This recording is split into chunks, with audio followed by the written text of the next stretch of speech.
Doctor, अभी फूलों वालों के पास से आई हूँ और बहुत दिलचस्प बात पता चली है।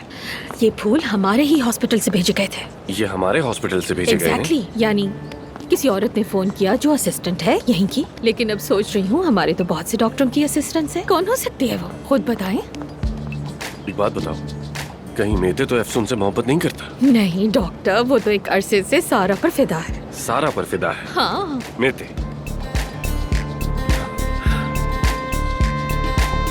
यासिर? बिल्कुल नहीं डॉक्टर, वो तो मानूर पे फिदा है, नो डाउट। मानूर के साथ यासिर? मुझे इस हॉस्पिटल में होने वाली चीजों का पता क्यों नहीं चलता? अरे डॉक्टर, अब तो काफी अरसे से एफसुन के साथ बिजी हैं। I mean, यानी जब से मिस एफसुन आई हैं, हॉस्पिटल में तवज्जो कम हो गई है आपकी।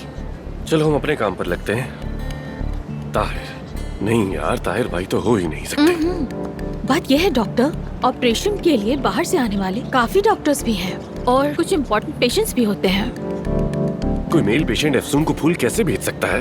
वीआईपी पेशेंट्स के लिए ऐसी सहूलियत मौजूद हैं। तुम्हारा मतलब अफसून का आशिक हमारे वीआईपी पेशेंट में से कोई एक है? यानी डॉक्टर, आपको समझना चाहिए एफसन बहुत खूबसूरत लड़की है। उसे देखकर कोई भी मर्द अपना दिल हार सकता है, you know? तुम बस उस आदमी को ढूंढो, बाकी मैं देख लूंगा।